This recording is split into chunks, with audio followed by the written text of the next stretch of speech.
and welcome back to Montana. I am going to be cutting, measuring, vacuum sealing some cheese to get ready for farmer's market tonight. And I wanted to talk to you guys today about something that's kind of in our minds right now, and that is sometimes the unpleasant part of homesteading and the work that entails, and sometimes how you just kind of want to give up and what keeps you going. So that's what I'm going to talk about as I get my cheese ready.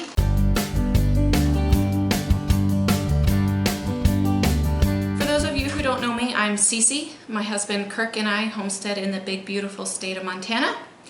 And basically our passion in life is helping people get food on the table no matter what happens. And for us, that looks like homesteading. But what do you do when homesteading gets hard? What do you do when your animals start having issues and your equipment starts having issues and it's super busy and the weather is just either one extreme or the other? It's either super hot or really cold.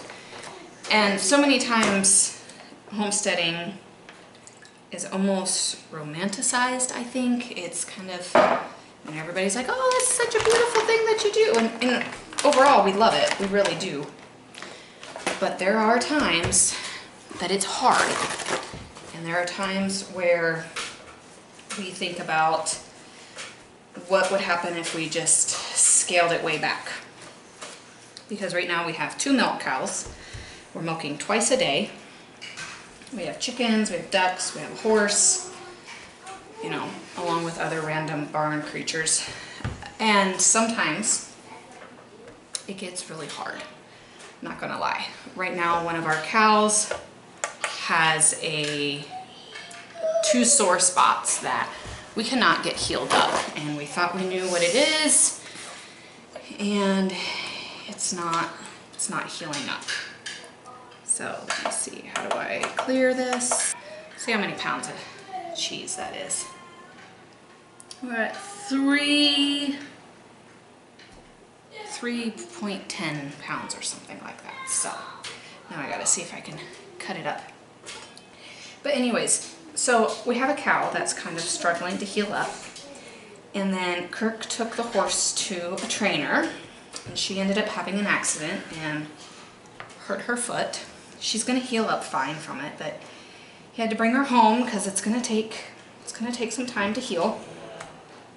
And we went on vacation this week and had to have somebody come in and milk the cows, and it's just sometimes. And then our pulsator had kind of quit working.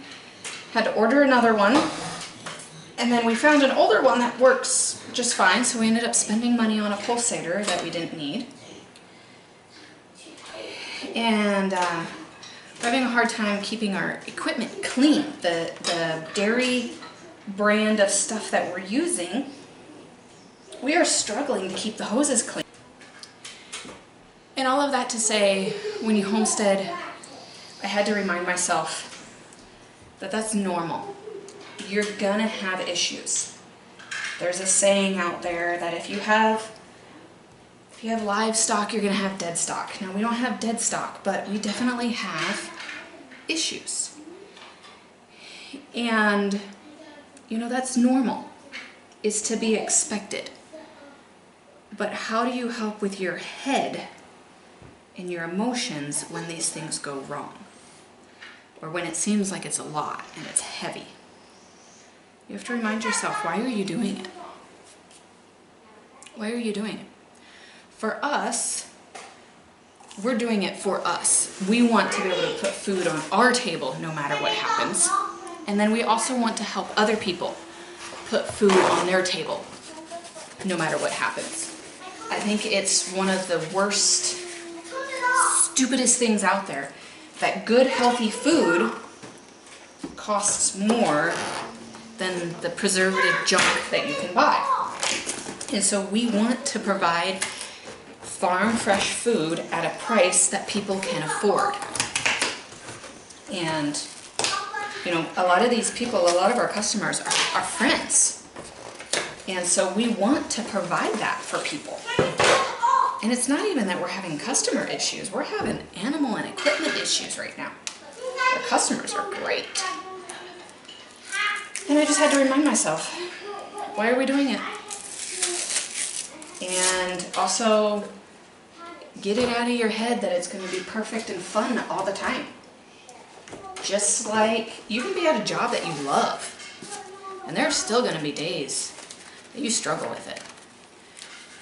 I homeschool my kids. That's a huge priority in our life. And guess what? There are days that I struggle. And there are days that I'm like, why are we homeschooling our kids? I don't know what I'm doing. No, I know what I'm doing. I just have hard days. It's the same thing. Same thing with homesteading.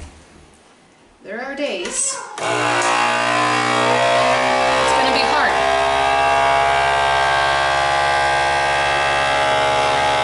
And you're going to want to give up.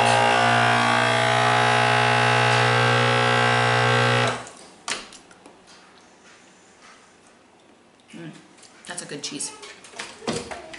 So this is a Cheshire cheese. It tastes like a sharp cheddar. It's very, very similar to a cheddar. It's just made a little differently, and that's why it's not considered cheddar.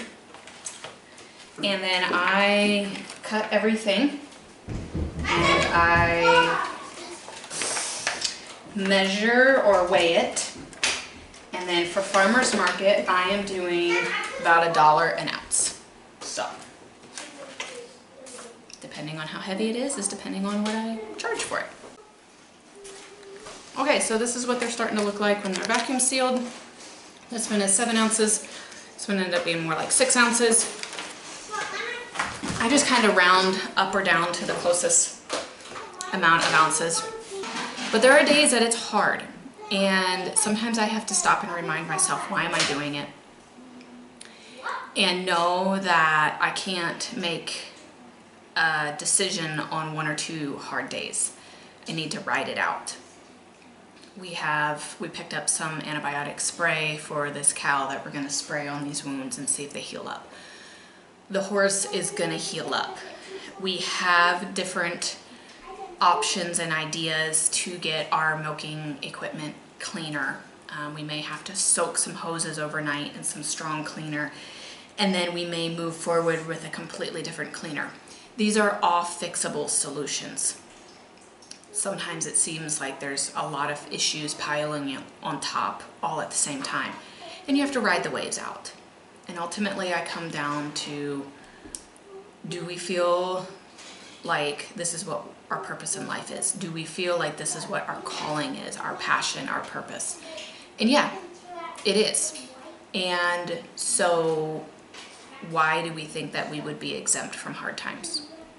We're not. So realistically though, homesteading is the most work that we do for the least amount of return on profit. And it's probably because it's hard to see what for money we're saving in the grocery stores. Right now, we think we're about breaking even. The money that I make from selling cheese, selling milk, selling yogurt is probably paying for the grain and the feed, the hay, to feed our animals. Some months we make a profit, some months we do not. And so it'll be interesting for me at the end of the year to look at it as a whole. But we're not doing it for the money. We're doing it because this is what we want to do.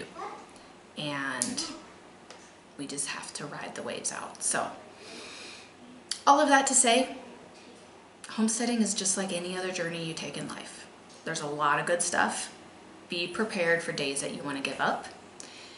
Be prepared to know how you handle those days that you want to give up. Do you journal? Do you pray? Do you listen to music? Do you dig deep and remind yourself why you're doing what you're doing?